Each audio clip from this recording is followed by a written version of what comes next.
Well, I'm going to bring us back down to earth and to Washington, D.C., where the U.S. Congress backed an amendment which could force an investigation into allegations that the Pentagon weaponized insects like ticks in a secret program.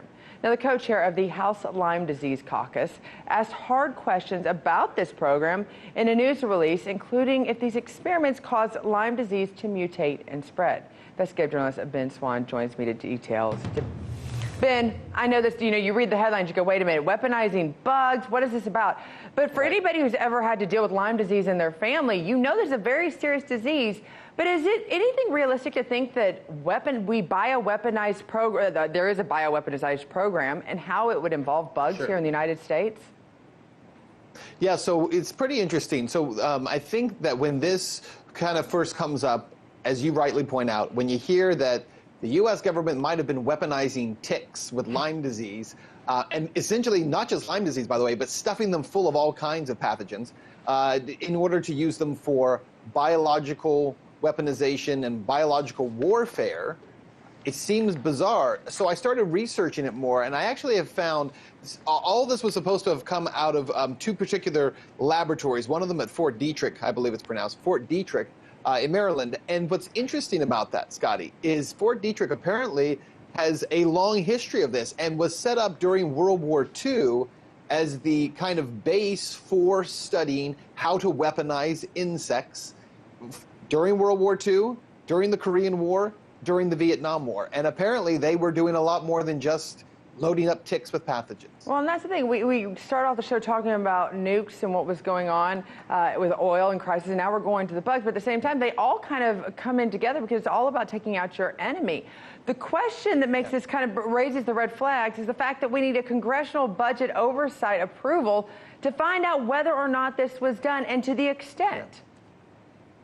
Yeah, that's right. And right now, the request is for the DOD's Inspector General to do a report, an investigation and report, and find out whether or not this is true. And apparently there have been rumors about this for years.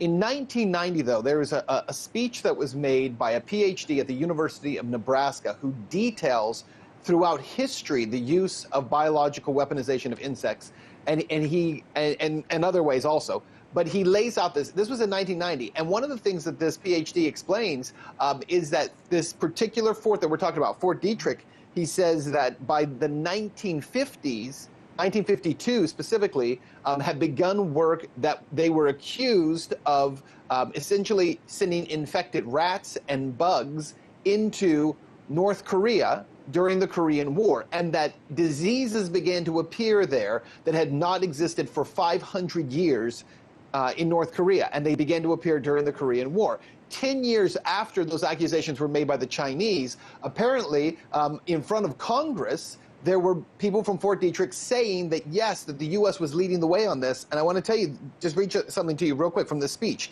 He says that in the 50s, Fort Detrick labs were set up to breed 130 million yellow fever mosquitoes a month, infect them with yellow fever, and deliver them to the enemy via cluster bombs or from warheads in a Sargent missile. This was testimony that was made about what Fort Detrick was capable of in the 1950s and 60s. Well, that's the thing, Ben. So there is some historical precedence for this type of conversation to be having, even if it takes congressional budget approval to have it. Now, the other threat, the other charge in all of this is that these ticks actually mutated, and the reason why we have Lyme disease even today we're dealing with, and some of these others, was because it came from this. Is there any sort of reasoning for this belief to back this sort of statement up?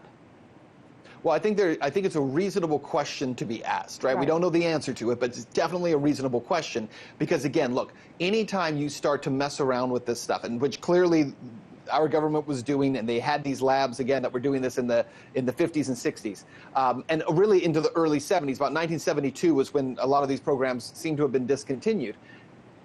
I think it is a fair question to ask because when you begin to not just work with, again, Lyme disease, which takes a long time to set in, by the way, it's a pretty ineffective weapon. But when you start trying to mix different kind of pathogens and to be carried by insects, of course it's going to mutate. It's never going to stay one way because it's not a direct science. It's all experimental. And so I think there are very legitimate questions to be asked. The real question will be, if it is found to be true, will there be consequences for it other than just another thing that happened in the past that no one really cares about anymore? Well, because as you said, about 400,000 people around this country every year get Lyme disease. It's a big deal. And you bring up the point, consequences in this, because it goes, if we were doing this 50, 60 years ago, if there would seem to be no ethics, I don't even know if this is an ethical question, but if we were going to this extent, then it makes you question what has gone on since then and even currently in some of the developments of this.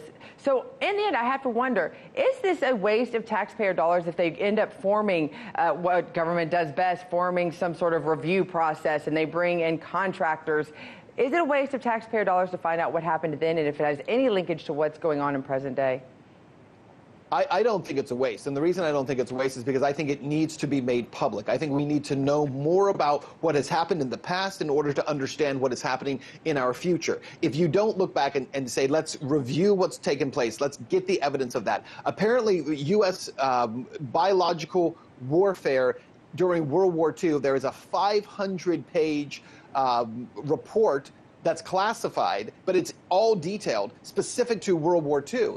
That's been detailed, and it's sitting, in the Pentagon, but it's classified. I think all of that needs to be declassified so that the public can know, because if we don't recognize what our government has been willing to do in the past, we cannot be honest about what our government is doing now or will do in the future. And Ben, let me be the first to say, we've known each other now for about a year. You're the first one I know to call out government waste, government corruption, better use of funds. If you're saying it's worth $1, then I'm pretty sure it is.